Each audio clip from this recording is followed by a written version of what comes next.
There are and have been many attempts to explore and examine who Malcolm X, Hajj Malik El Shabazz, is and was. There are books, documentaries focused on his life and his assassination, movies, songs, poems, etc. They all explore and examine various aspects of Hajj Malik El Shabazz, dissecting his very being. But no matter the complexity of or simplicity in the treatment of Hajj Malik Shabazz's life, mine, or his work, they all lead back to one answer. Hajj Malik El Shabazz is all of us. Many of us adhere to the idea that nothing ever dies. It only transforms. This is based on what many may call a universal principle, which says that energy can neither be created nor destroyed. If the idea articulated by this universal principle can be tested, made knowable, then it requires a deeper look into various phenomena. The evolution of the human, its totality, is based on a few factors which are related to geographical location, the group's understanding of their place, role, and responsibilities in its geographical location, and the range and scope of the group's ability to evolve its philosophical and cultural foundations. Important to note, this is all based on the response to systemic implications caused by an imbalance-balance dialectic in the midst of this evolution. Okay, what does all of this mean? The conditions within which a people develop is based on their understanding of their relationship to each other, the environment, and the universe. An interdependent process that directly impacts who they are in relationship to more than themselves. What is important to note about this process of becoming is its ability to imagine, to create ways of being, ways of knowing that transcend the structures of the current or immediate conditions one find themselves, whether voluntary, through coercion, or by force. Key to any way of knowing is the ability to develop one's imagination. It was and still is the platform upon which a people can adequately deal with the imbalance-balance dialectic. It is the most attacked part of the African way of being. Why? Because we find that the Black imagination is the place best suited to find the most articulate expression of basic human capacities to create, maintain, evolve, to negate the negation. I present all this to say, this is what is meant when we say Hajj Malik El Shabazz is us. He is the measuring scale upon which we deal with the balance-imbalance dialectic. He is the archetype, the most articulate expression of a Black radical imagination, the most articulate expression of Black possibilities. What you will hear next is a recent discussion centered around an exploration of Hajj Malik El Shabazz as critical Africana human rights consciousness, with Tasneem Siddiqui, Josh Myers, and comments from Dr. Kamal Rashid and Dr. Iyele Ichile. Oh, you'll hear a few thoughts from me as well. Our show is produced today in solidarity with the Native, Indigenous, African, and Afro-descendant communities at Standing Rock, Venezuela, Coral Reefs in Jackson, Mississippi, Brazil, the Avalon Village in Detroit, Colombia, Kenya, Palestine, South Africa, Ghana, and Haiti, and other places who are fighting for the protection of our land for the benefit of all peoples. Listen intently, think deeply, act accordingly.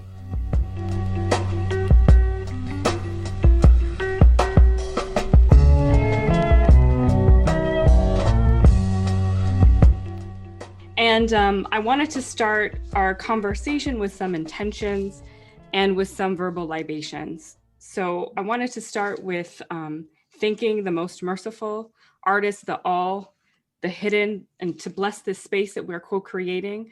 We send remembrance and blessings upon our ancestors, both known and unknown, upon the unborn and our children, with whom which we are called to tend and care for this land, to create life-affirming systems for them to inhabit joy, peace, balance, and generosity, to walk a path of righteousness and integrity. We honor our Africana, Indigenous, First Nations ancestors and relations, and we acknowledge we inhabit and occupy the unceded ancestral lands of Nacotchitaq, Piscataway, Lumbi, Saponi, and Acostan, and we are fighting to preserve and protect our ancestral lands in Haiti, the Tigray region, Oromo, Colombia, throughout the Americas and the continent. We accept the responsibilities and duties we are charged with to restore balance. So, we're talking about Hajj Malik El Shabazz and how we remember, and really how we remember our ancestors and our guides, our teachers, the great ones who exemplifies what it means to be fully human. how they've expanded our radical imaginations and visions. And in this most sacred month of Ramadan, and so I have a very, personal and political and intimate relationship and spiritual relationship to Malcolm X. So I'm thinking in this most sacred month of Ramadan, which is a lunar celestial event, and even in these most sacred last 10 nights of Ramadan, remembering Malcolm, who himself was a Muslim, who observed and restored spiritual balance and alignment during this blessed month, and receiving clarity and power. And which Ramadan follows this lunar calendar, so it moves back every year, every 10 days. And so this month, Ramadan, coincides with the month of his birth. And so that was very significant for me. So remembering his life, his practice, his praxis, his radical dreaming and visions is a medicine story. His story is a medicine to our culture. He innovatively revived our teachings, our ancient teachings, for now moments and future moments. And he helps all of us, our children, and those yet to come with us ever still, to find our own medicines, our own gifts and abilities towards a corrective praxis, radical social transformation, and meaningful, dignified, expansive existence.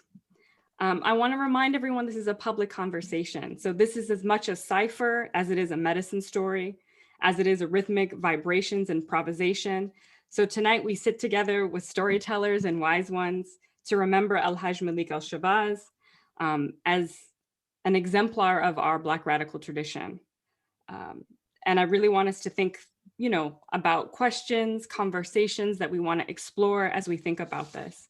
So let me introduce some of our wise ones and our storytellers tonight who are sharing space with us. And there's so many that are on the call as well too. So I'm definitely going to give a shout out to folks, and I would really love for them to take part of this conversation.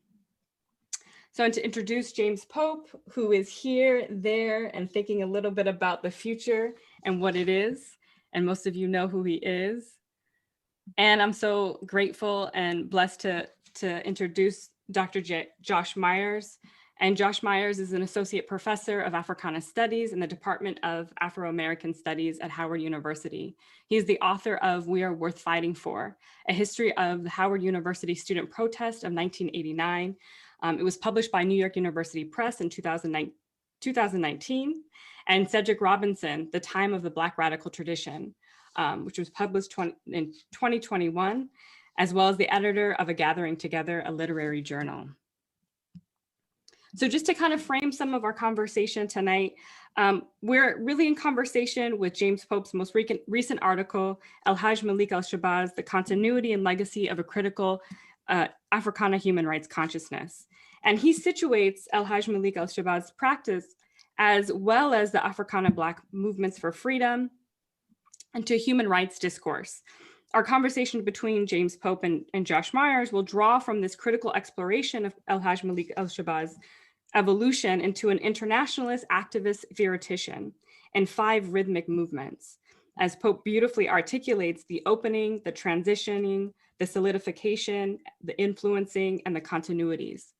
It is the central premise of their work and this panel that in order to fully grasp the breadth and depth of the Africana Black struggle for freedom, we must explore those involved in their contributions as a product of a critical human rights consciousness. Accordingly, Hajj Malik El Shabazz becomes an archetype in this regard. This idea rests upon the assertion that his praxis, albeit complete due to his untimely assassination, represents an important nexus in the Africana struggle for freedom, merging various manifestations of radical praxis into a clearer articulation of the Black radical tradition. So I want to open up our conversation, really, if James can kind of think about with us these rhythmic movements of Hajj Malik's life, and you liken them to Black classical music, to jazz, a way of hearing, seeing, experiencing, knowing, and transcending the world. And so I guess my first question for you is why Malcolm for this theoretical concept? What are some of those influences, the spiritual, geographic, material, physical influences? Well, thank you. And I want to make sure everyone can hear me. Just give me a quick head nod, like this is Deaky. I'm good? Yeah, you're good. Okay, because I got some new headphones. I've been trying them out, So, well, to begin, I think rhythmatically. And so I think that is probably something that is inculcated in the ancestral and historical memory of us as being Africana people, is that we generally think multiple ways and multiple forms simultaneously, which is counterintuitive or counter to a more European or Western epistemic, Western philosophical way of understanding, which is more linear, more divisive, more separate. So when I was thinking about this, is that there was a couple of influences that um, um, prompted me to really situate Malcolm.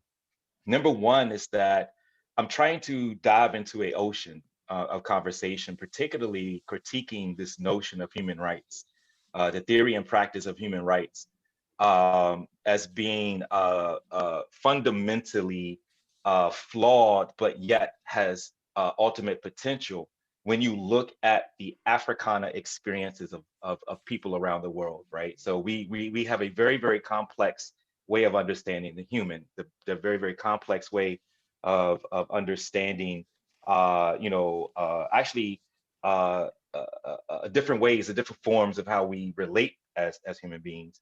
So when I was thinking about this broader project that I started way back in like I guess about 2000, maybe, man, goodness, a long time ago. I don't even want to give you guys a date here. It was a while ago. Is that as I was also moving through my own activism, coming out of and having contact with folk who had been organizing, coming into contact with folk and having personal relationships with people who have been organizing for a long particular time. One of the questions I always had is, um, you know, what happens to our movements? How do we move, or how do we understand our resistance, and what should we carry forward? And so in doing that, of course, I started to get my PhD, and I'm thinking about this, very, very intently.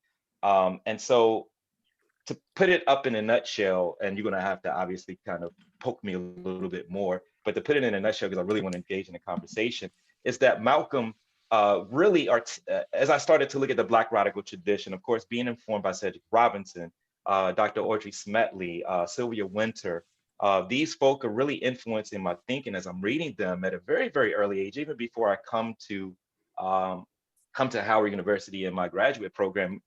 Um, they're really informing the way I'm thinking. I'm trying to really, grasp my space, my own personal space, but also how do I fit into a collective space of organizing, a collective space, and what traditions should we use, and how do we resist? And so all of these things are really, really popping at me. I'm engaging in reading Malcolm. I'm engaging in listening to Malcolm. I'm engaging to talking to people who knew Malcolm. I'm engaging, in all of these areas. And so for me, it was a lot. So what I tried to do is develop a framework for us to really understand this broader category of the Black radical tradition, the questions that Cedric Robinson lays out. How does race influence us on a deeper level, such as Dr. Audrey Smetley is laying out with Cedric Robinson and other particular folk, and Sylvia Wynter, how we're thinking about this. And it's a lot. And so what I tried to do is provide a framework for us to really understand what is this, what are we resisting for? What is our ultimate goal?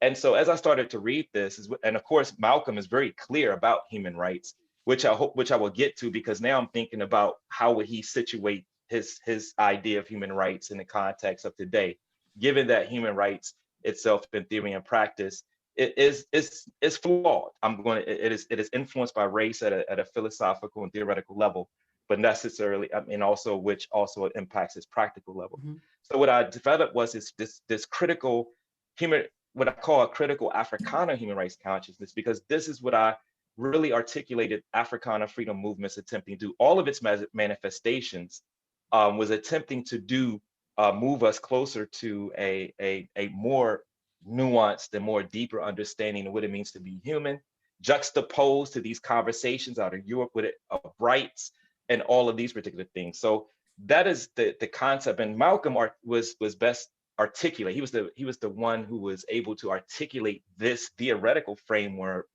in a material form. And just to give folk just a little snapshot of what that framework is there's I've developed or looked at 5 particular components right now, and I'm sure there'll be others as I start to think about this a little bit more. Is that when we're thinking about folk, and particularly Africana freedom movements, moving resistance towards a more advanced human rights perspective, is that there was internationalists, there was a counter discourse, there was ideological attempt to develop an ideological propensity, or ideology is being used to move towards freedom, or trying to develop an ideology. There was a clear human rights discourse, which is also a counter discourse, because Malcolm is also a critique of human rights, of which I can get into later as well. And also there's a clear attempt to institutionalize all of this, of which Malcolm literally was doing. And so when I was looking at the Africana freedom movements and trying to develop a way of how do we study forms of resistance, but how do we have a frame that we can pull from these particular Black radical traditions, traditions, I should say, and what is informing them? What can we pull to move forward across time and space? So that's a air view of that, and of course we can really get down into it, because again I really want to talk about not to take control of the conversation, Malcolm as being a critique of human rights theory and practice as well too. So. Mm-hmm. And I want to bring Josh in this conversation. And as I bring Josh in this conversation, I see some of our friends and colleagues as well. Yeli Achille is here, and Brother Kamal Rashid is here as well. And so I really invite them into the conversation too, to talk about, and kind of just to backtrack a little bit, like, who was Malcolm, right? And you really, lay out these beautiful sort of, when you're talking about this transition, the opening, the transition, the solidification, it is following the evolution and the transformations, a radical transformation of Malcolm Little to Hajj Malik El Shabazz, right? Who becomes this revolutionary, incredible organizer, activist, theoretician.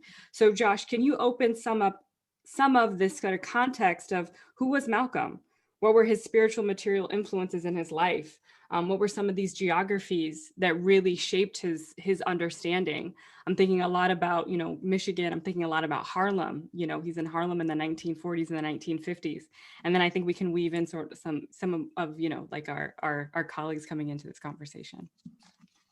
Yeah, I mean, thank you first and foremost for inviting me and giving me the hardest question. Malcolm is ours. That's the best way to answer that question. Mm-hmm. He is the figure who stands for this idea of a collective and common Blackness. In many ways, one of the first people to give us that sense, right? When we talk about what it means to be, part of a collective Pan-African even community or struggle, Malcolm gives a lot of energy to that. Mm-hmm. And when I say he gives a lot of energy to that, he helps us be able to define ourselves as belonging to that collective, which never had to exist before the modern world. There was never a need for a collective or corporate notion of Blackness or African identity before, right, this particular moment of modernity. And when you get to the 20th century and all of these anti-colonial struggles are happening, and these revolutionary moments, it is Malcolm that says, this is Blackness. That's at the core. It's at the core of why you're catching hell, but it's also at the core of who you are. That's not easy to do. In fact, we're still struggling with that in many ways. Some people think Blackness is a condition of exploitation and of harm. Some people think that Blackness is that collective resolve, that collective coming together and that collective identity in the face of that harm. And Malcolm is saying, yes, it's both. And so in that sense, he belongs to us Black people, African descended folk. Mm-hmm. He is an ancestor. And I think we have to be very clear about the power in that. As an ancestor, we know that he is ours. As an ancestor, we know that he is ours. And the power of that means that there is a possibility and the potential for doing different things with knowledge and with political movements and with all of the things that we have to do in the face of our particular conditions with the knowledge that he is an ancestor.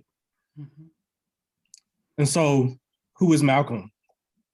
You know, it's not a mistake, I don't think, that we're doing this on a Friday, because that was their day to do this, Nation of Islam, right? If you were in the Nation on Friday, right, you're doing exactly what we're doing. And I think that, you know, goes directly to the practices of the Black Power movement, Amir Baraka and them, even into the movements that I write about in my book with Black New Force. They met on Friday nights. That's a tradition in our community, particularly ones that are influenced by Malcolm. But my own personal genealogy is important too. You know, I come out of the Black nationalist movement, and one of the elders that really gives me a real access to this ancestor is A. Peter Bailey, who I invited to this, but he don't know how to use Zoom yet. So, so he's probably not going to be here unless somebody figures out how to get him to call in, because he's not going to use his computer. But A. Peter Bailey was the press secretary of the Organization of Afro-American Unity. He was the editor of the Black Lash, the newsletter. And so he actually knew Malcolm. He wasn't, as he says, in his inner circle, but he knew Malcolm. And he was actually there on February 21st, 1965 in the Audubon Ballroom when Malcolm was assassinated. The work that he's done since, you know, has gone all over the place in terms of journalism, teaching, organizing, and, you know, telling his stories. He's a historian as well. But in the last, 2021, in the last 6 to 7 years, he's been very specifically organizing around how we tell stories about Malcolm. He has one book that's already out. He talks about his own journey with Malcolm. He has another book that's coming out that converges directly on the topic here. And he's going to really be looking at Malcolm as a theorist of Black internationalism. And so I was really excited to see James's paper because, you know, I've been getting that drilled into my head for the last 7 years. That Malcolm X was for human rights, not civil rights. And we have to get beyond this logic of civil rights and its convergence with this sort of notion of the liberal rights-bearing tradition. Somehow that's going to be our salvation.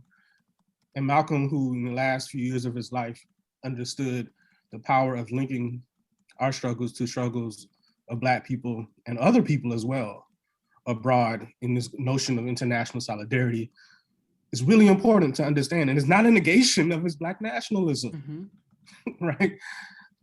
You know, a lot of us didn't like Spike Lee's depiction, and we have to be honest about that as well. Somehow that the Mecca visit creates this different person. And so that piece also, when I was in graduate school, I had the honor of TAing and taking a class with one of Malcolm X's proteges, Maxwell Stanford or Muhammad Ahmed, who that experience, just having someone so deeply touched by Malcolm and giving that to me, giving the meaning of that feeling, giving the meaning of that being touched to me, made it very real at a very important stage in my life. Because before that, you know, Malcolm was the person who was on posters, who was on t-shirts, who was on, you know, the biopics and things like that. And he was almost a stand-in for a certain kind of anger, a certain kind of disposition. But when you talk to Muhammad Ahmed, Malcolm becomes a real person. And a critical connection to anything that can bear the name of Black power. And so what I've been doing in a number of different instances in my teaching, but also in my writing, is retelling some of the stories of Black power, which is now with Black Power Studies become another arm in the liberal toolkit of American historiography. Somehow Black power becomes liberal too. And so if Malcolm X was here, he would probably be suspicious of the ways that American historians are telling the story of the movements that he participated in and inspired. and he would be deeply critical of them. He always talked about how history was one of our most important tools. And so we can't just take our experiences with Malcolm as both inspiration, as both the sort of example of struggle and solidarity, without also telling the story correctly. Because let's be very clear, our students are not getting it. Our kids are not getting the story. Mm-hmm. They're not getting the story of the Revolutionary Action Movement. They're not getting the story of the Afro-American Association. They're not getting the story of the various iterations of the Black Panther Party. They're not getting the stories of the Congress of African People. They're not getting the stories of the African Liberation Support Committee, and on and on and on and on, which all traces back to Malcolm's Pan-African and Black internationalist position. He's more than just the person that's there by any means necessary. Mm-hmm. And so for me, that's been a very important part of my journey with Malcolm. This whole idea of human rights is really critical too, because we now have a lot of European scholars who are, how do I put it, trying to denaturalize the conversation around human rights. People like Samuel Moyn and others who are looking at the critical and probably obvious contradictions of the concept, but are bypassing the ways in which many Black radicals understood the concept as a political tool. And so when you talk about Harlem, you know, that Black internationalist movement is always there. It's not always connected to the militant sort of formations that we see in the 60s, but it's always there. You have the Council on African Affairs, for instance. You have the work that's coming out of the Civil Rights Congress, right? Which is an oddly titled, which was, you know, the reason it was titled that was to be tricky. In many ways, but I think there was also an earnest attempt to look at the connections between international solidarity and domestic civil rights as well. Those particular movements, of course, become part of what John Henry Clark calls the new Afro-American nationalism in the early 1960s. And Malcolm's at the center of that too. He is being mentored by Vicki Garvin and Queen Mother Moore and so many other important stalwarts in our movement. But people forget, William Patterson is in Harlem too. William and Louise Thompson Patterson are both in Harlem. They're actually working with SNCC and trying to develop for SNCC, the Student Nonviolent Coordinating Committee. They're trying to develop an international component of the direct action movement in the South. And that's why SNCC comes out for Palestine. That's why SNCC, you know, goes to Africa. Members of SNCC go to Africa in 1964. You know, that's why it takes that particular, it's not a diversion, in other words. And so Stokely Carmichael writes about this in Ready for Revolution, that when, you know, Malcolm died, that was a moment for them. That was a really important moment. And you know that, of course, it was only a few weeks before he died that he was in Selma, Alabama, making those particular connections. And so the way that we talk about the movement has to change. We have to be able to look at these things as deeply imbricated and also be critical of why these particular movements have been historicized as further examples of the promise of American democracy, when in fact they were fighting, as you write in your article, quoting James Boggs, they were fighting American democracy. And so obviously Black studies is part of that as well. Mm-hmm. And so the conversations about Malcolm that we have in Black studies are really critical too. You know, James Conyers, our recent ancestor, edited a volume called Malcolm X and the Historical Reader, which I encourage everybody to take a look at, because you begin to see that for Black studies scholars, no matter what your field in Black studies, you know, not to get too much into that, but no matter what your field is, there's a component of Malcolm that gives you the juice, for lack of a better term, to be able to stake a position, both a political position and a cultural position around the autonomy of Blackness and Black people. And so I want to pose that as not just a challenge, but an opportunity and invitation for people who think of Blackness as akin to being a slave, or people who think of Blackness as just an economic category, or people who think of Blackness as a route to a more liberal and democratic America, that Malcolm X offers numerous challenges, but also numerous invitations for us to think about ourselves differently, which is why he is also the impetus for the Black art struggle and the Black arts movement. And to me, that has to be at the core of how we think whatever they're calling a renaissance today. Mm-hmm. In fact, we should juxtapose what they're calling a renaissance today with what Malcolm and others not only inspired, but created in the last half of the 20th century, because Malcolm is ours. Mm-hmm. And we have to be very clear. And I would say we have to be very provincial to a degree about that, mm-hmm. because he, in many ways, because he carries this Black radical tradition with him, right? Mm-hmm. His genius is derivative of the Black radical tradition, to use a way that Cedric Robinson might frame him. And you can ask me this question later, but him and Cedric's relationship is really interesting. But I definitely will. that you know, that convergence of Malcolm and the tradition, and then Malcolm with us, Malcolm with who he inspires, right, gives us the kind of cultural and political authority to assert ourselves as not only capable of being free, but also being free on our own terms. Thank you. That was amazing. Just a beautiful articulation and really laying out the terrain.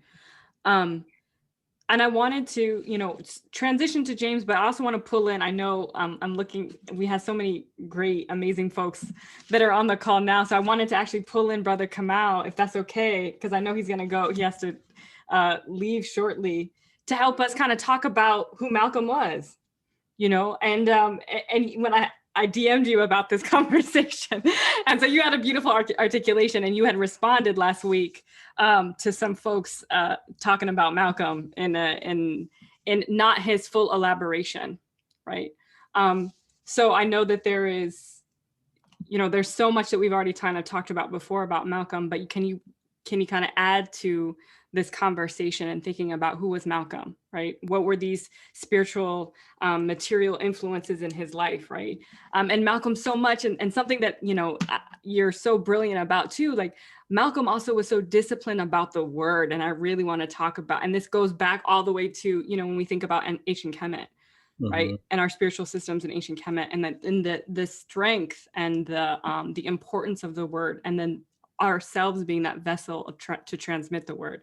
So let me stop. I want to let you kind of chime in.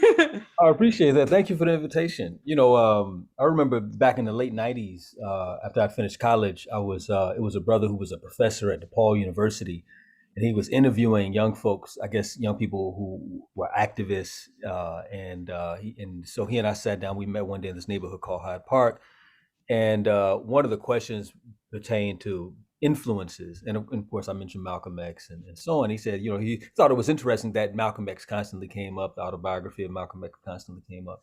And one of the things that's been interesting to me about Malcolm X from then to now is that there's so many layers, right, to Malcolm. And earlier this year I started reading the new biography by him, The Dead Are Rising, and I haven't gotten deep into it because I have so many other things, but there's so many layers. And Malcolm is fascinating because, like, the more I think about him, the more I realize Malcolm is he was a reflection of the historical journey of African people, right? In a lot of key ways. I mean, not only is his family, like his mother, his father, not only do they reflect the social historical currents of Black folks in the late 19th, early 20th century, but even the type of political discourses, right, that he becomes situated in his lives. And so Malcolm X becomes signifier, I think, in a lot of important ways in terms of the historical struggle of African people. And I think one of the things that I've become increasingly appreciative of, and this was something that, you know, so like on Twitter, there was a conversation that emerged where people got into this idea that that Malcolm, despite his brilliance, that he was compromised. I think was the essence of it. He was compromised because he was a Muslim. And Malcolm is a very complicated figure, you know, and I've noticed a number of people, like I've noticed like socialists, I've noticed a number of socialists where they'll talk about how Malcolm X is moving towards like the socialist paradigm. And again, I think that he certainly had embraced an anti-colonial paradigm. You can see he had a burgeoning critique of capitalism. You know, I think for most of us, like socialism is something analogous to that is on the horizon. but I think it also we diminish the complexity and the nuances of Malcolm by saying, oh yeah, Malcolm was a socialist. Well, Malcolm was a whole lot of things, right? And I think he was many things becoming. And I think that's the tension in terms of reconciling ourselves with Malcolm X. He was many things becoming. He was engaged in a constant process of unfolding. And so, like, to me, all of these genealogies, I think Malcolm was a composite of many different types of historical genealogies. This connection to the Caribbean, his connection to the American South, his connection to the UNIA, his connection to the migration of Caribbean folks to the U.S., his connection to the Great Migration, his connection to this burgeoning reclaimed, I would argue, tradition of Islam among Africans in this country, his connections to Pan-Africanism and nationalism. I think he was many things, and I think these various genealogies informed his thinking. But I think the thing that was most brilliant about Malcolm is how he was able to synthesize these ideas, seemingly disparate ideas. And like, so for me, like, even that argument, like that argument on Twitter, it prompted me to reflect on one of the things that I thought about, and I thought about this a lot in college, like what I'm about to say, not that conversation, but one of the things that occurred to me in college when I began to really delve deeper. So that was sort of the second phase of my diving into Malcolm X. And of course, what I began to realize is that a lot of the key formations or the key thrusts within the Black Power movement were animated by his ideas, whether we're talking about the New African Independence Movement or the Black Panther Party and similar formations, and even the cultural nationalist thrust with organizations like the organization Us, the Congress of African People, and so on, that many of these formations had taken parts of Malcolm. This says something about the richness of this man's vision, the breadth of it, that you have groups, you have whole thrusts, whole trajectories within the Black liberation movement that are emblematic of key ideas of his. The thing that conversation on Twitter, however, made me think about, which is something that I'd never thought about when I was younger, I think it was something that I kind of took for granted, like it was something that I just knew, was the extent to which Malcolm also had contributed towards this idea, I'm not saying he was the originator of it, because I don't think he was, but I think he greatly augmented the salience of this notion of Islam as a type of morally redemptive force, right, within the context of Black folks. It reminds me of an essay that I read in a book, Rethinking Karma, where I can't remember the scholar's name, but he comments about what B.R. Ambedkar attempted to do with Buddhism in India in the 1950s. And he argued that what Ambedkar was attempting to do was to facilitate the re-ethicization of Indian society, which I thought was fascinating, And I'm not sure if that was Ambedkar's, if that was his ambition. To be sure, his focal point was the Dalit. And if we're talking about a re-ethicization of Indian society by virtue of the spiritual transformation of the Dalit people, perhaps that's what he means. But indeed, I think Malcolm X does represent, in many respects, this idea of this conceptualization of struggle happening on two dimensions, right? On one hand, you have this political struggle that African people, on three levels, let me go back. You have this political struggle that African people are engaged in this country, right? Which is a part of, and that was, I think, one of the greatest aspects of his brilliance. It was a part of this global struggle, not just of African people against colonization around the world, but also the struggle against colonization, wherein he saw the interconnections of our struggles with people in Latin America, with people in South Asia and elsewhere. But I think also the part that I think has been particularly intriguing, and I would argue somewhat neglected, especially by people who are critics of Malcolm's spirituality, was that it also reflected this idea of an internal struggle, right? Because I think we have to ask sort of the psychological question. What is the state of mind? What is the condition of mind that compels the people to struggle for liberation against a seemingly implacable foe, right? But I think Malcolm was clear that this foe is not implacable, right? And I think the decolonization movement illustrated that. The question is, how do you reorient the minds of a people? And I think within the context of Islam, Malcolm X saw a tool to transform the spiritual values of the people, right? In terms of this idea of the reinvigoration of the sort of ethical precepts of African people, particularly in terms of how they have been malformed as a consequence of our experience in the West. I think that was one part of it. But I think the other part of it was this idea of how do you steal the resolve of people, whether you invest in them a conception of themselves, the conception of historic and future possibility, wherein they can see themselves as the architects of their destiny. And so I think he also saw this as a way of breaking this link, breaking this tether, this dependence upon Western paradigms of African humanity and seeing ourselves in a greater sense. And so to me, I don't believe his spiritual practice is fundamentally de-linked from his politics. I think they were inextricably linked. And I think this is especially revealing in two things that he did. One, his remarks, and actually was both of these statements come out of that press conference that he gave when he came back from the Hajj, when he mentioned how this conception of brotherhood, so this idea of a universal brotherhood in Islam, and how that compelled him to think about the certain qualities of this society, right, and what the construction of whiteness is in this society. But it's also at this point where he announces these two organizations that he's established, the OAAU and Muslim Mosque Incorporated. And he was very explicit that one of these organizations is a political arm, the other is a spiritual arm. And I think, in the conversations where people talk and they engage critically about Malcolm and his legacy and the implications of his ideas, I think that we are correct in terms of looking at the politics.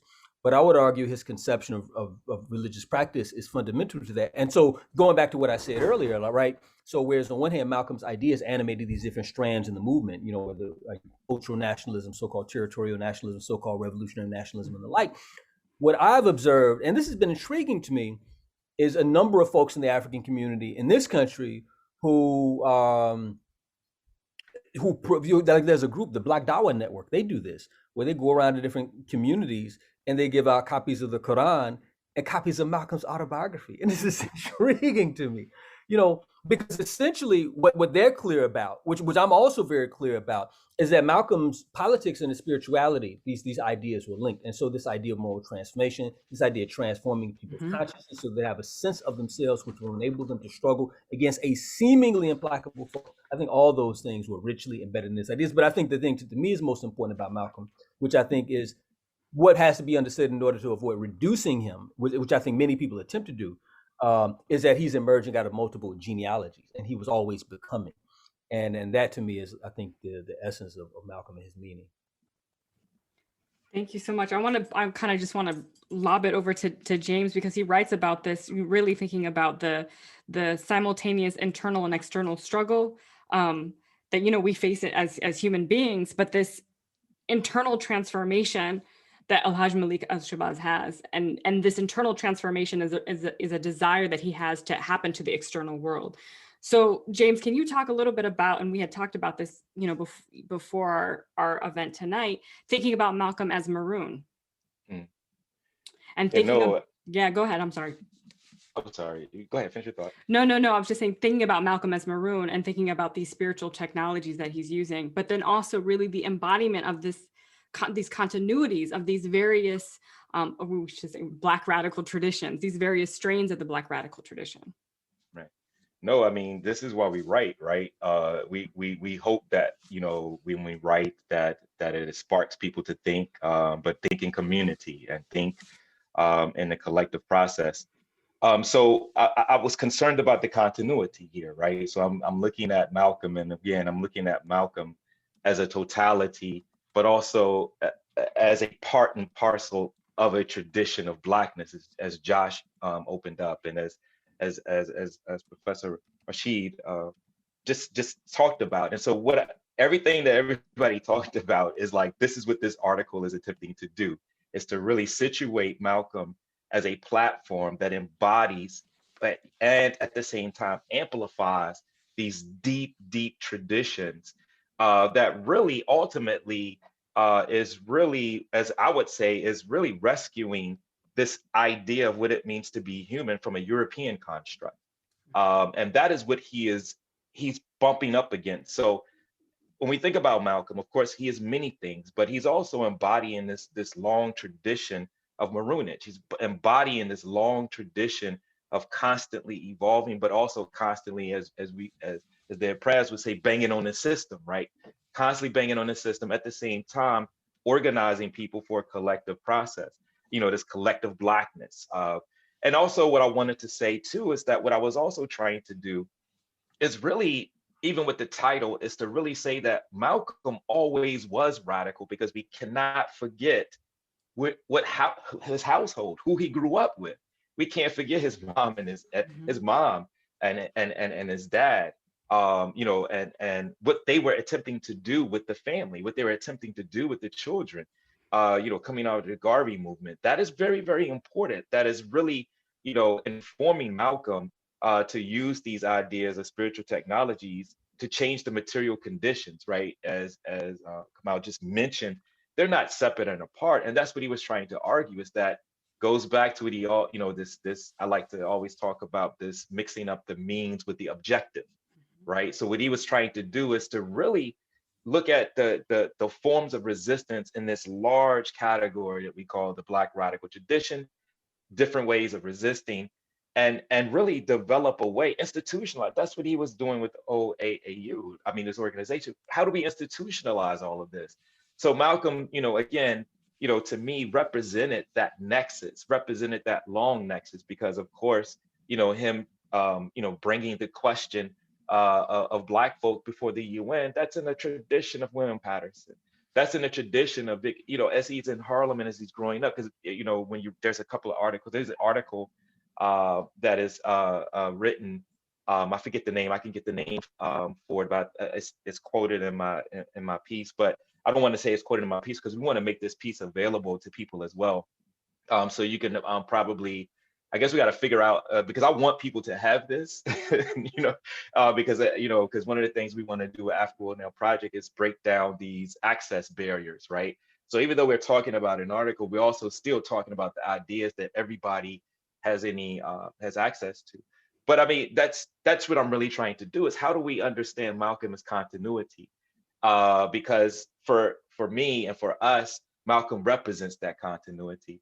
And ultimately, again, for me, he's looking at, getting into this contradiction that Sylvia Wynter talks about, really rescuing the definition of the human as European modernity birthed the world as a justification for exploitation, all forms of exploitation. So that is, that's really, what I'm trying to do, is to really get us to spark. But again, he's also, to me, critiquing, calling, I guess, the bluff of the international community that is centered on human rights and international law. But he's doing this at anti-colonialist struggles. So anti-colonial struggles is going on. So he's talking about taking the question to the UN again in the tradition of William Patterson, and all of those particular things as well. So with that being said, I was really trying to say, again, with the name El Hajj Malik Shabazz, because of course, if you guys know, Malcolm X, that name, was given. He also had taken before, that he had taken Malik Shabazz. He was like, I'm going to, the naming process becomes important. The word, as you mentioned before, the discourse is very important as well, because he was very, very clear about the language that we use. He was very, very clear, as Josh said, people who know him, he was very, very clear about the struggle being centered on human rights. He was very clear about that very early. And again, I also want to talk about and point about the fact that he's also moving around on the continent of Africa, right? He's also visiting the continent of Africa, which, as you know, we really try to really understand this indigenous aspect of knowledge, how were folk, because he was on the ground seeing how folk were resisting. What were they using? What technologies they were using? What spiritual technologies? What languages?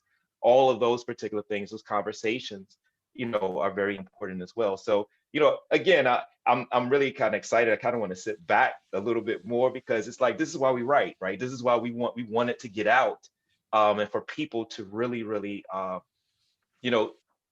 think through it, think with me, think above me, think under me, show gaps, critique, enhance, amplify, and I appreciate this particular space being able to do that, because this is what this space is intending to be.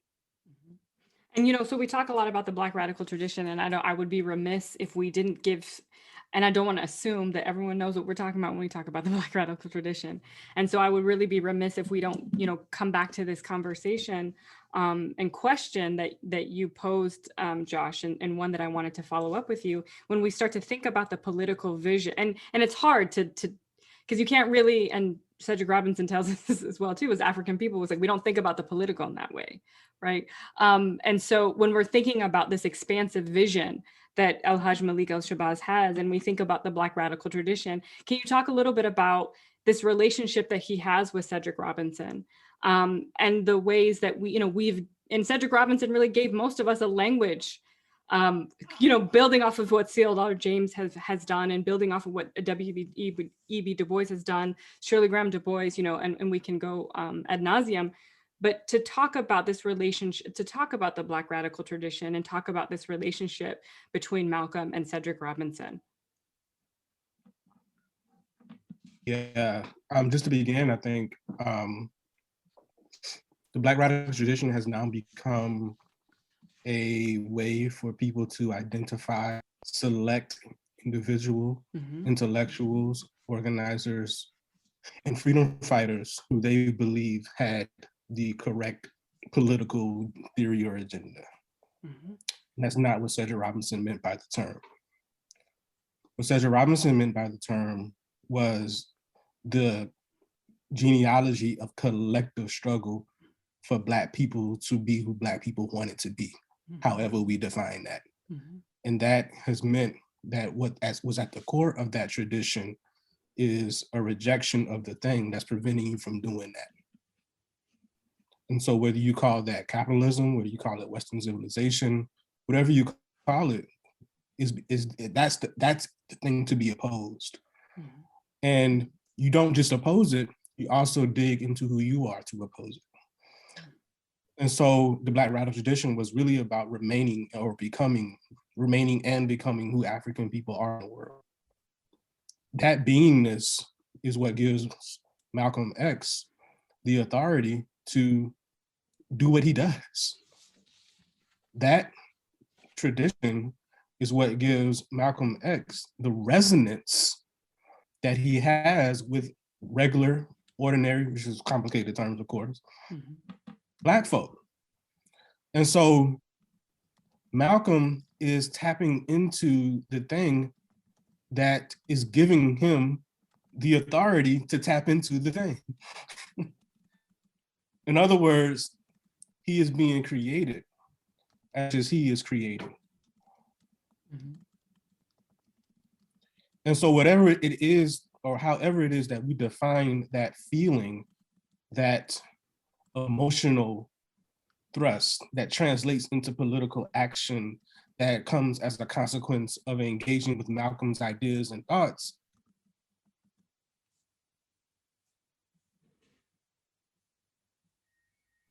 right?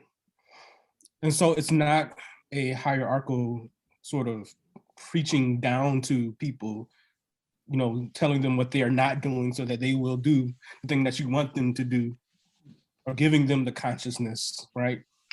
He is tapping into a pre-existing consciousness.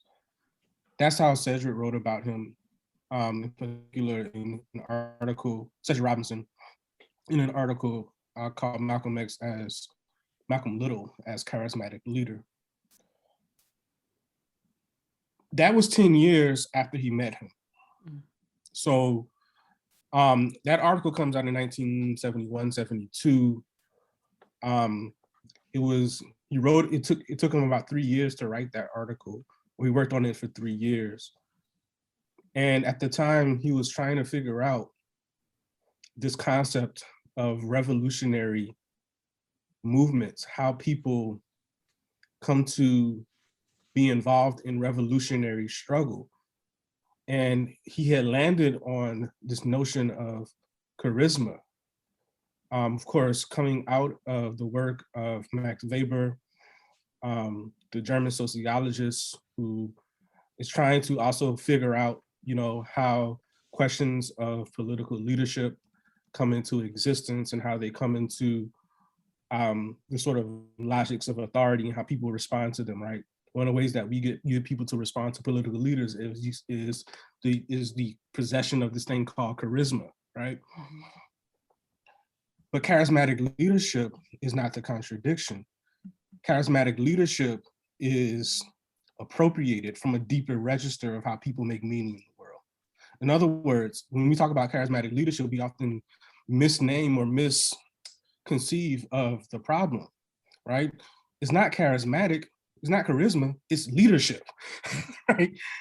Charisma, if you go back to its role in revolutionary struggles, is this idea, going back to the spirituality piece, is this idea of spiritual, not transcendence, but a kind of spiritual fortification against harm, against wrong, against the thing, against evil, right?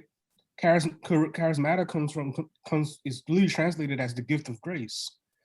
And so Black people in particular are responding to these revolutionary moments because they want to receive grace. Mm-hmm. They want to receive the thing that's going to prevent evil from winning. They want to be invested in that spiritual armor. And that's what creates the momentum around all of these millenarian and radical movements that Black folks are participating in all throughout the period of the modern world. There's an element of charisma in the Haitian Revolution. There's an element of charisma in the African uprising led by John Chilembwe and others. And what Cedric was trying to do is understand the nature of that thing in order to understand how it was then appropriated and then fed back to us as a president named Barack Obama or whatever, right?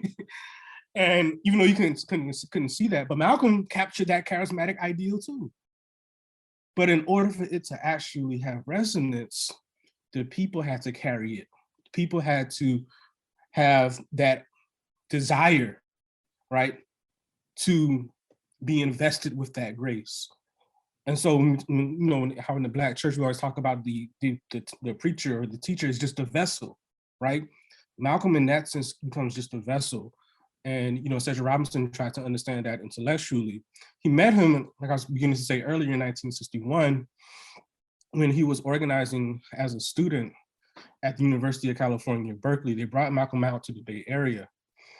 There's a huge following of the Nation of Islam in 1960, 1961. Particularly the Oakland Mosque is really important. Bernard X. Kushmir is the leader of the Oakland Mosque, and they're having an impact on the revolutionary ethos that was in the Bay Area.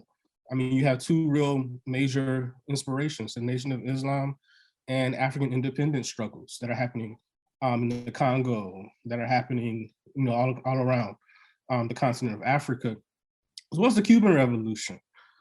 And so Black students, that's what they want to be a part of, right? And so they bring Robert F. Williams first from Monroe, North Carolina. And one of the reasons I think they bring him is because he could connect the question of Cuba to the question of Black liberation in the United States of America. It's also, they were both NAACP. So you had the campus chapter of the NAACP, and you had the Monroe chapter of the NAACP. And they're both at loggerheads with New York because they're too radical. And so you have literally somebody from New York, the youth and college guy from the NAACP flies into Berkeley and say, you need to reel these students at Berkeley in, because this ain't what the NAACP is supposed to be doing. Because they invited Malcolm next. And, you know, it was an interesting moment because the university, of course, is not going to let Malcolm speak. And so it became a story because they refused to allow Malcolm to speak on campus. Again, this is 1961. The hate that hate produced is probably the dominant media influence in terms of how people understood what the Nation of Islam was. And so this minority, and I really mean that minority of Black students, because there were only about 200 Black students. And you know how large University of California, Berkeley was. I mean, talking about tens of thousands of students, only 200 are Black. And so they're saying, if you bring Malcolm, it's going to be violence. It's going to be all these things that, you know, the stereotypical stuff. And so they say, you can't bring him.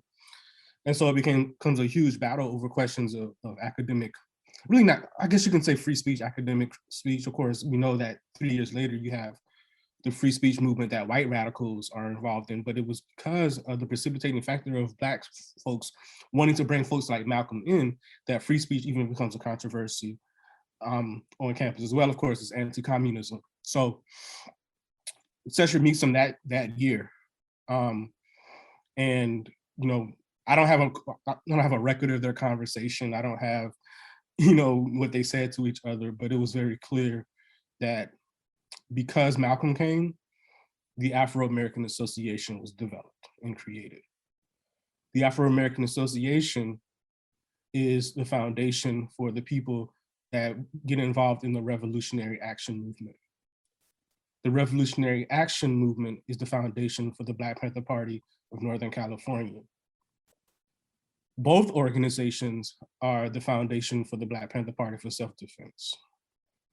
In other words, Malcolm's visit in 1961, as innocent as a simple visit might seem to be, literally spawns the dominant organizations in terms of Black power radicalism in one of the most important parts of the country. I could say more, but I'll stop there.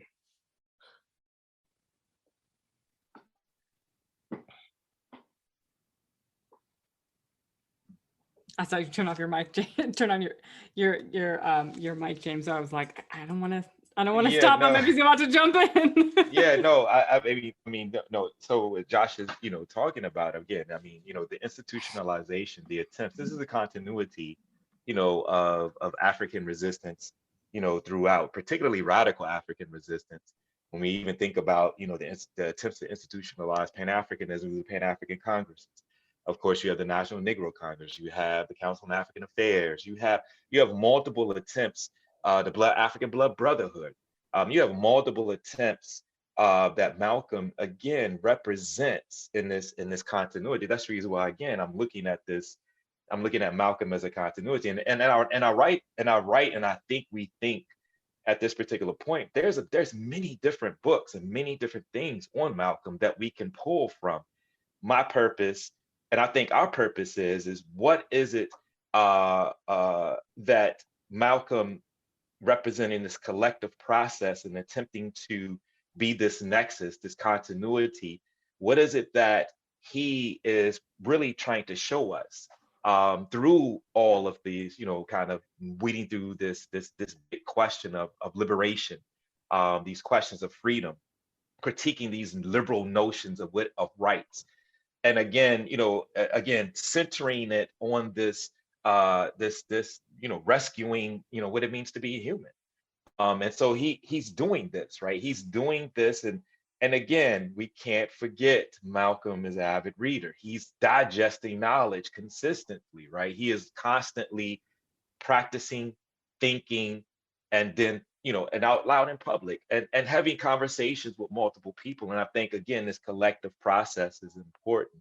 I would love to bring other people into this conversation, folk that are on to kind of really make it, to kind of sprinkle it and make it more, robust, something like that. But go ahead, Dr. Steve. No. So I think I saw a hand. Fatima, did you have a question that you wanted to ask? Yeah, go ahead. No, I just wanted to, like Dr. Post said, I could add to the conversation. I can try. But I guess when you guys, and I hope we haven't moved past the question, but just going back to the question of like what it means to be, what it means to have a Black radical tradition. For those of y'all in the room, I'm taking Dr. Post's Black radical tradition class. I think it's important to point that out. But to me, and he asked this question earlier, but to me, I think it's about how we move as a community and how we use our experiences to shape the world and society around us, and how we take our differences to also shape our similarities and vice versa. And I think the Black radical tradition is understanding that the work we put into that it's understanding the work we put into the diaspora, but most importantly, ourselves and each other. And so I think it goes beyond just the classroom. It goes beyond just the space that we're in right now. It's more than that. It's understanding that everything is interconnected to each other. And I think one of the biggest things that people love to say, for example, is that people love to say that music doesn't have anything to do with politics, but it has everything to do with politics. Just as much as like the arts do or any other subject field, everything is interconnected to each other. And I think I've definitely learned that this year. And I think it's just understanding that we're connected, and how do we use these connections to change the world. And in relation to Malcolm, I'm currently reading his autobiography. I'm on like chapter 5. So I'm learning a lot about Malcolm, I feel like, that I never really knew before. And I think that's why I was really excited about this event too. But I think he had that understanding, and he understood what it meant to be ignorant to the systems around you, but he also understood what it meant to be aware and educated of these systems. And he was a revolutionary because of that. He was able to see people and love them even if they hated him. He did that because he understood that I still need you, my brother or my sister, for myself to be complete, because without each other, there is nothing and we are nothing. And there is no future if we don't support and equip each other with the tools necessary to create that change. And y'all gonna laugh, but by any means necessary, right? And I was just thinking about the foreword that his daughter wrote for him, and it's so powerful. And how she explained that, we have to examine the obstacles, determine the vision, find the resolve, and explore the alternatives. And that's what he meant by that.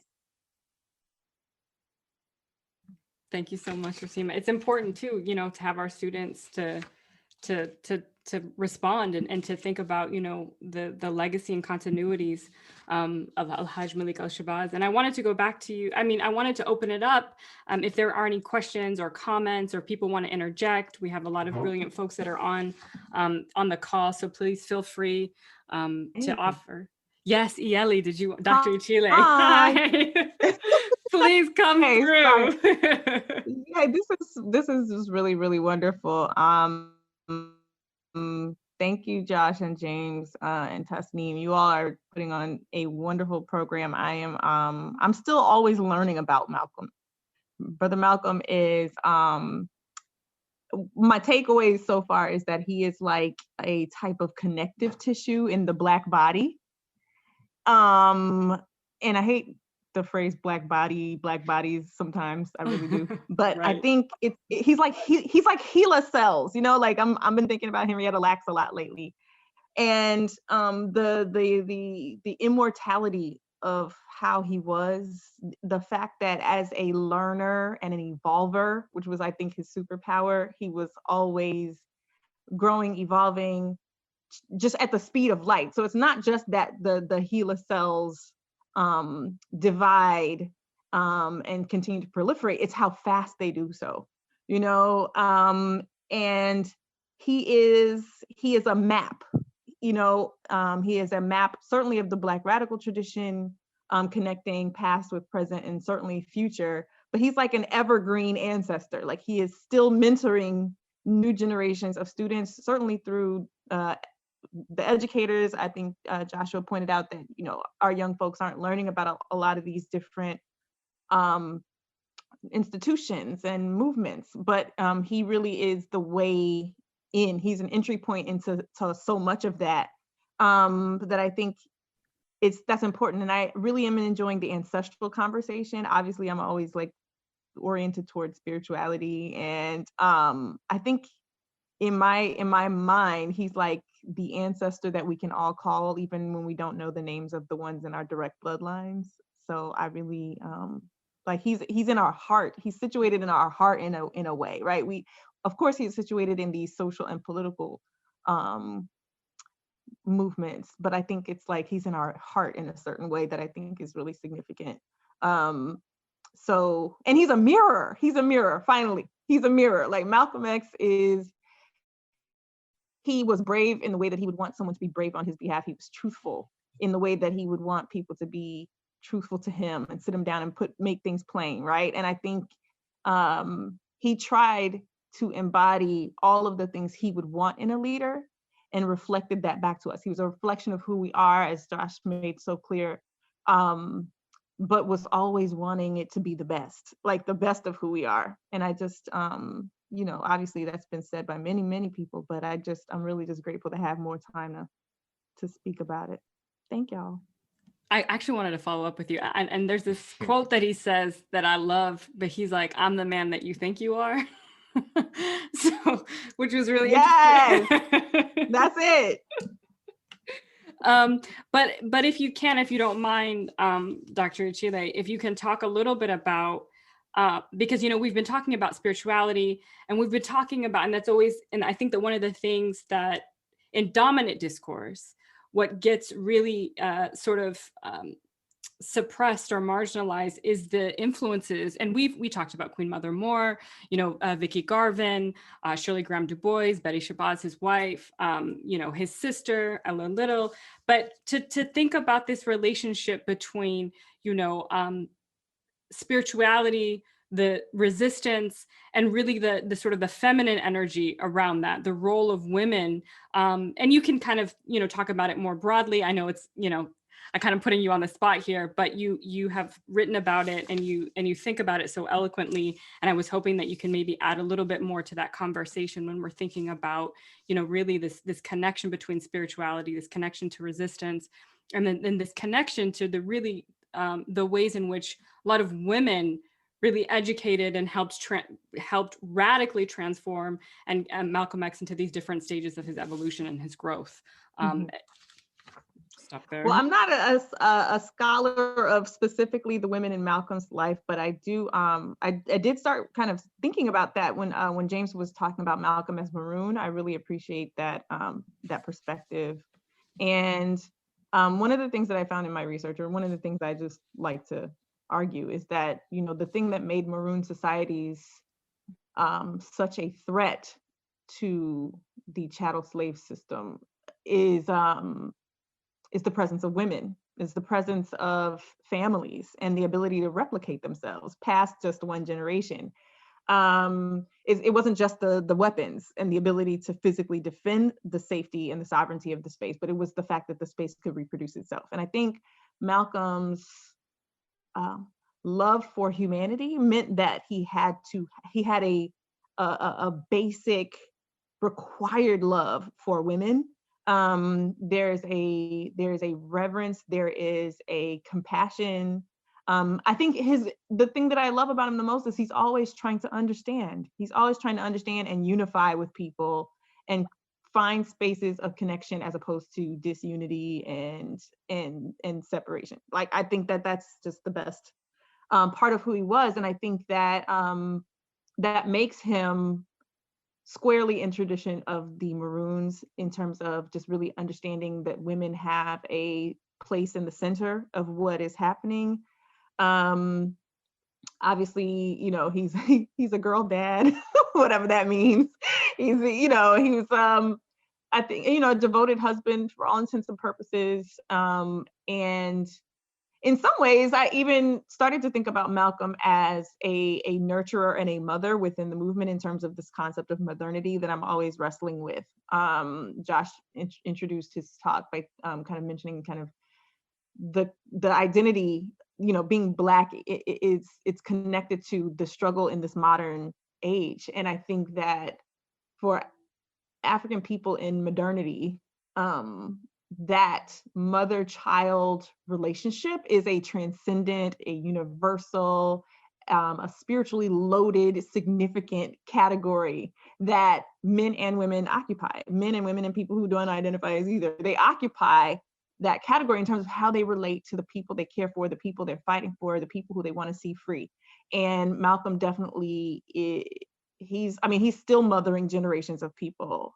He is definitely in the tradition of a Queen Mother Moore. He is definitely in the tradition of a Queen Nanny, looking out for the basic necessities of his people, and then also existing on these like higher philosophical levels, the student in him, the academic in him, the philosopher in him, the global figure that he was.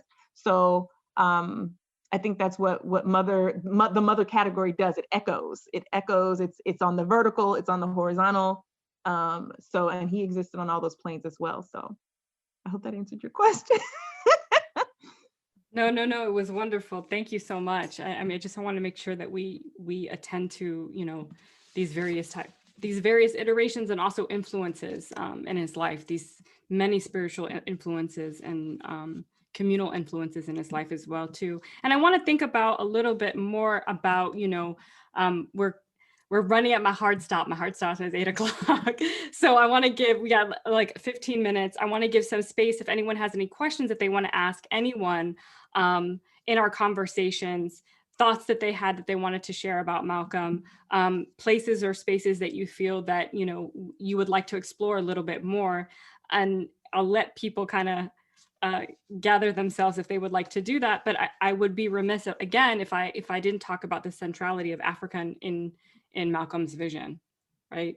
And I think James or Josh can kind of jump in to have this conversation, because he's modeling for those that don't know, he's modeling the AAU off of the, OAU, which is the Organization of African Union. And so, which was, in its inception, a more radical organization than what it has now become.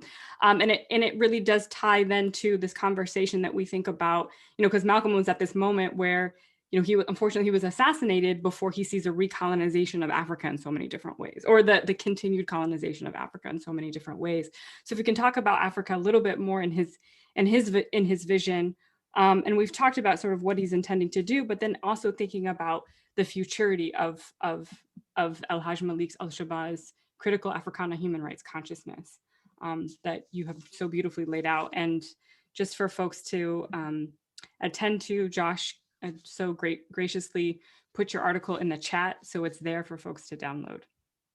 I'll let James or Josh, whoever wants to go first.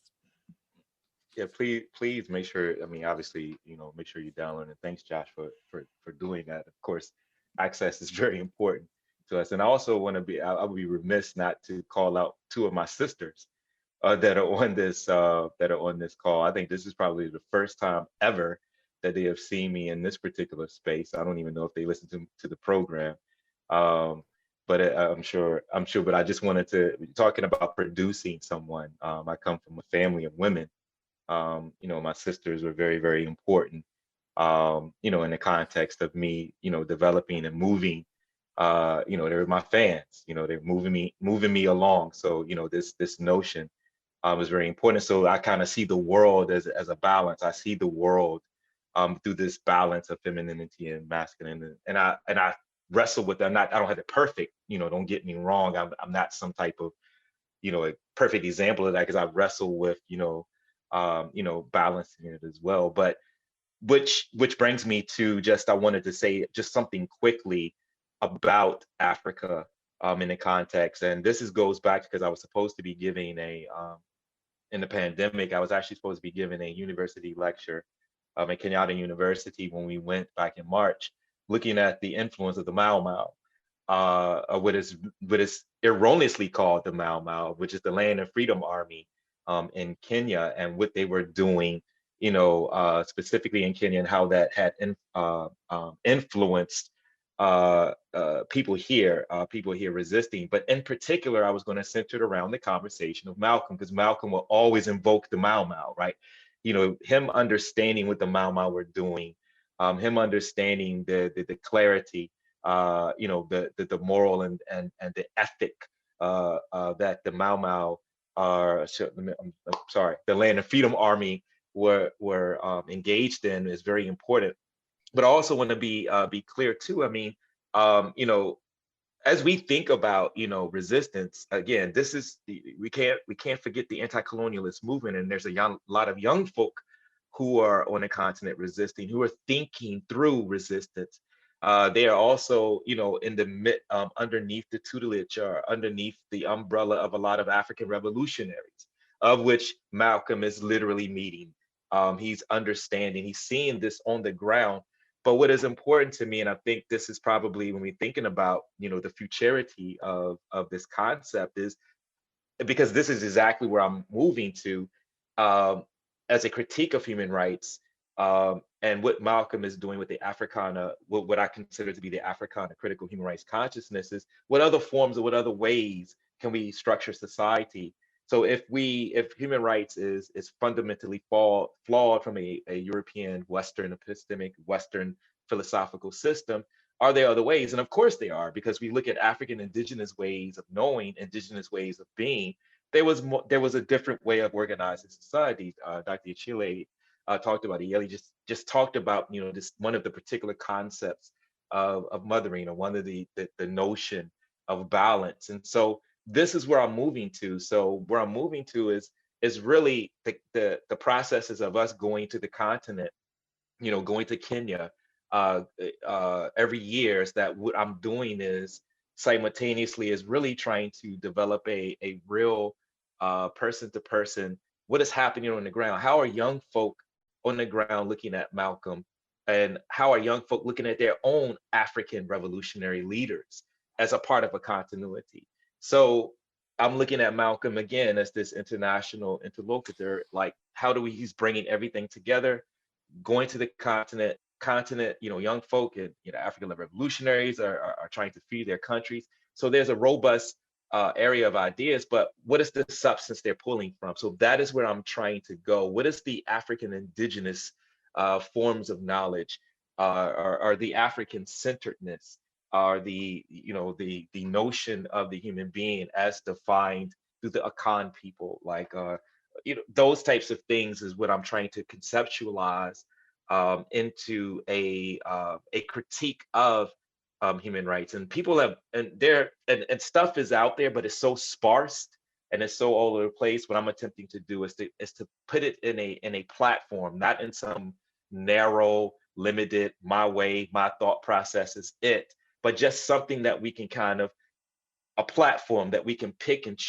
from and develop a more nuanced and a more critical way of really formulating our movements. Because I mean, if we're going to say that human rights, because a lot of Black radicals or Black leftists here, look at Malcolm and they talk about Malcolm and human rights, and we need to focus on human rights. But my question now is, what will Malcolm say about human rights as articulated in this particular play? I mean, in this particular epoch or this particular period, because again, human rights as we understand it, or as articulated in the dominant discourse, is antithetical to black liberation. I mean, it's from a liberal tradition that really centers the individual, that is something different than the ancestral and our ways of knowing, of being collective. So that's just a little bit there, and I'll just shut up now and let Josh kind of chime in here. But Africa centers clearly it's very, very important. And that's obviously where he was going and trying to develop that particular way of understanding. For sure. I think I would just want to simply echo what James is saying about, we have to go beyond liberal rights-bearing traditions.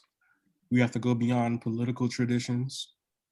We have to go beyond the nation state concept. As long as we articulate liberation within those boundaries, we will end up stuck, I think. And so I've been thinking about that collectively with a number of groups. And hopefully some of this will filter into some future work that I'm doing, because people are clamoring for alternatives. And, it's not that the African past provides the solution. It's more, as Wole Soyinka says, it's a guide to existence. A guide, not a manual, not a blueprint, but a guide. And so when we talk about how to be, we're not talking about a rules-based concept of not doing it this way, you're wrong. We're talking about an alternative to the other thing. And so that means notions like improvisation are important, notions like flexibility, and thinking about the ways in which we move, right? Motion, as opposed to being static. And so think, Black art, African art and dance have to be invited into these conversations.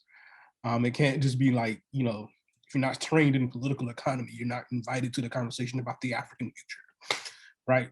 And so for that, in that conversation, I think people like Amilcar Cabral is just as critical to Malcolm.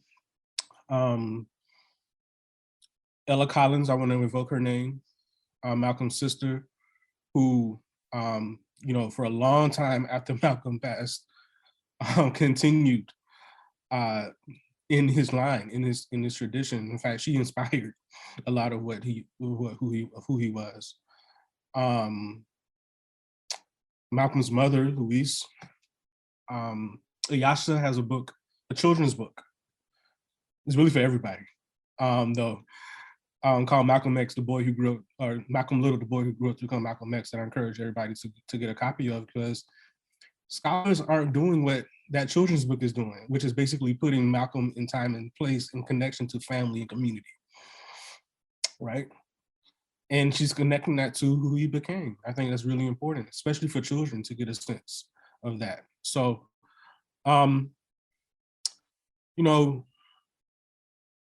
thinking about also Theophile Obenga, who one of my favorite quotes of his, he says, they have laws, we have ma'at. Which is, of course, a Middle Egyptian concept for truth, but also it encompasses justice and balance and harmony and reciprocity and order. The framework for the Western legal tradition is justice, but it's not truth. And so I'm not sure that legal tradition, which of course is the foundation for human rights, gets us to our truth, which means that it also can't get us to any useful notion of justice that we can have.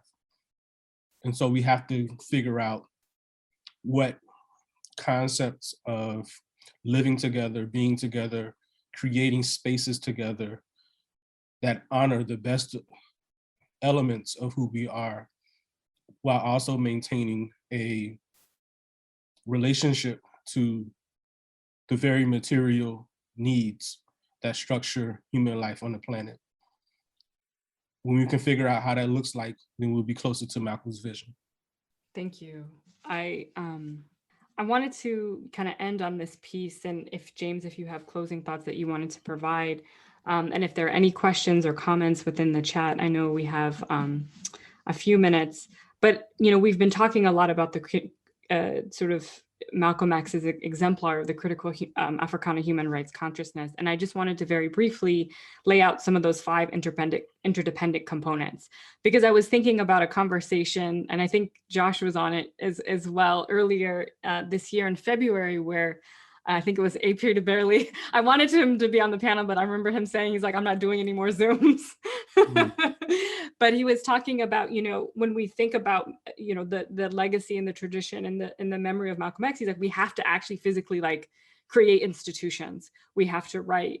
We have to, we have to publish. We have to do this embodied knowledge, dance, cultural production. And so, just kind of closing up, because it gives us our ancestors give us a map. They give us a guide in terms of how we think about, if we are serious about corrective praxis, if we are serious about radical social transformation, if we are serious about preservation and protection of all life and the planet, how do we do that? How is that situated? So James offers us this beautiful theory and articulation of a critical Africana human rights consciousness, and it consists of 5 interdependent components: the individual and or collective praxis that's rooted in an internationalism. There's an identifiable radical ideological framework.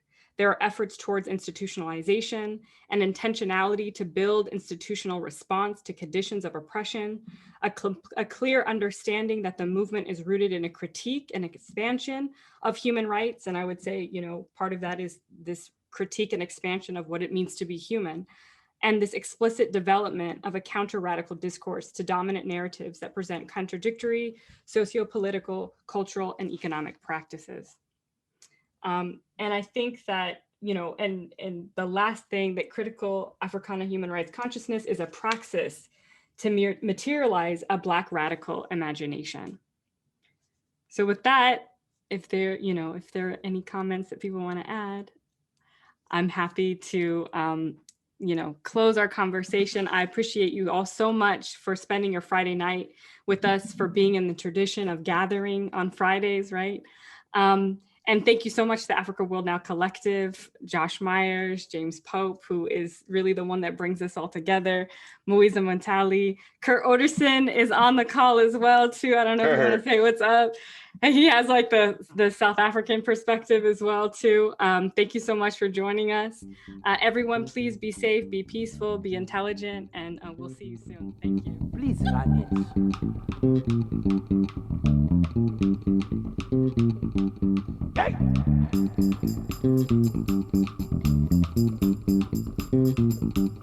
Oh, Nana.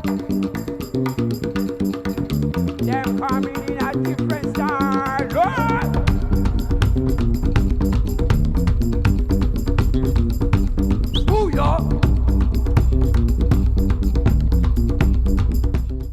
That's it for Africa Woke Now Project for this week. I would like to thank you for joining us today and look forward to spending time with you next week. We could be reached through all your regular social media platforms. email africaworldnowproject@gmail.com. Follow us on Twitter @AFWRLDNWPRJ. Instagram @Africa World Now Project. Access to our other media platforms can be reached through the bios of our social media. I'm your host and producer, James Pope. The Africa World Now Project Collective consists of international media journalist, executive producer, and human rights activist Moiza Muntali, Africa World Now Project media correspondent Funa Ngonda, senior research content contributor and production director Dr. Tasneem Siddiqui, senior research content contributor and production associate Dr. Josh Myers, associate producer and content contributor Dr. Keisha Khan Perry, content contributor and filmmaker Kurt Orderson, technology advisor it's Byron Gray of Grayworks Technologies, and creative directors, international creative and artist designer Tabassum Siddiqui and Judah Pope. Africa World Now Project can be heard every Wednesday at 7 p.m. on WSNC, NPR affiliate and broadcast service of Winston-Salem State University. Programs are archived and available on all podcast platforms. Search Africa World Now Project. Until next week, be safe, be peaceful, and above all, be intelligent.